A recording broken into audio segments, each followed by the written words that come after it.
All right, this is intended to be a much shorter video. I want to show you what an LEQ looks like. I know a lot of you were shocked when I said you need to put an ABC there. I did tell you that.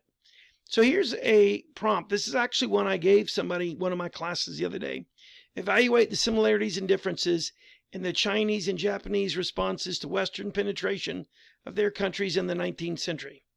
Okay, remember, don't write the prompt on the paper. That'll be in one booklet. You're going to write in blue and black ink on the other. First thing we had to figure out is what kind of question is this?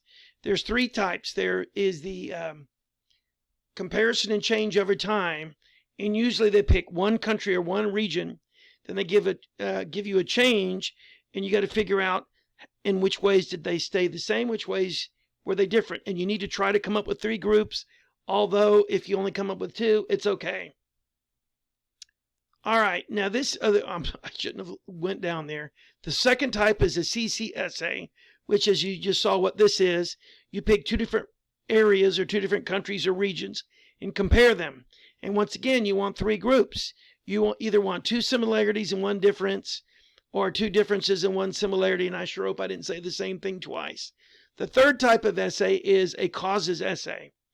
Like, and the example I always use is, or, what are the causes of the Russian Revolution? Okay. All right. So here we go. And you can pause this at any point. I'm trying to make this short. So I marshaled all my facts, and I'm just going to tell you what I know. The Chinese, this is the 1800s, remember. This is the Manchu, the hated Manchu, the Qing dynasty, and they're ruling China. And this is the second time in history that somebody non-Chinese is ruling China. You could use that in your contextualization. The other time is when the Mongols were in charge, and they were known as the Yan dynasty. And then there's Japan. Japan, was isolated for centuries. It still managed to be affected by Buddhism and Confucianism to some extent, remember? Buddhism and Confucianism go through China into Korea and then in Japan, and both of those get weaker as they go. So Japan was not 100% isolated. Then the Christians started showing up. Remember, 1450 is when those guys start sailing. And so they were tolerant of them, and then they turned on them. If you remember, I showed you a video clip from this movie Silence, which I still haven't watched. I have it sitting in my living room in front of my TV. I've had the DVD now for like a month. Netflix is making a lot of money off me. But anyway, they crucified a bunch of missionaries down on the beach. And then the Japanese, I always tell kids that the Japanese, the Chinese resist, and they get the crap beat out of them in the two opium wars. And I always tell the kids, well, the Japanese see that and they don't resist. But I think, I have to go back and look at the years and make sure that may not be the right timeline there. It may be that the opium wars didn't happen before then. I should know, but I don't. And it's been a long day. So here's my introduction. I'm just going to knock this down here. Again, trying to make this kind of shorter. Okay, so here it is. I'm really laying the bull on here. Europeans did not really explore across the seas much before. I'm going out of my way and getting all these points. And you can stop this and do all you want. I know most of you can't do this. I couldn't either if I was 15, and this was the first time I'd ever taken this class. So nobody expects you to do it like this. I probably couldn't do it this good tomorrow. I'm heavily focused right now. I mentioned Matteo Ricci and the Jesuits. There's a typo there. All right. Anyway, I throw everything in there. The Industrial Revolution, the Europeans come back.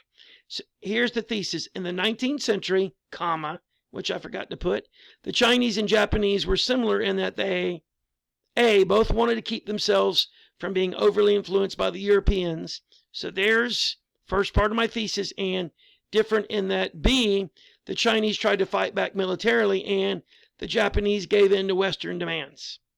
Okay, so I get the contextualization point. I got a ton of crap there. I should get the thesis point.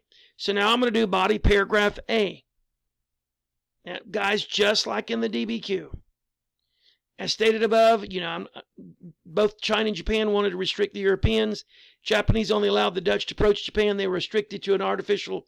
I'm dumping every fact I can. here. And I mentioned the Christian missionaries being, so here's how they were similar. They wanted them out, or at least restricted. But then the difference is going to be that the Chinese fight. And I threw in all sorts of facts. Remember, all you have to use is 2 facts. But I threw in the Silk Roads, and that the fact that the British grew opium. I think the Silk Roads were up in the contextualization. There's those gunboats. Anyway, I'm doing everything I can. And then here is the other difference. And I skipped a conclusion. I will tell you this, and you are supposed to do a conclusion. There are no points for it. On the DBQ and the LEQ, what you're supposed to do is do a conclusion, and all you do in the conclusion is restate your thesis with different words. So most kids don't have the time to do that. Boy, I've got all sorts of typos in this thing. I guess that doesn't matter to you guys. All right, I wanted to make this short. This is what an LEQ looks like. Okay, this is the last video I'm making of this for this year, at least for AP World Review. I may do some more stuff later on after the exam's over. Good luck, people.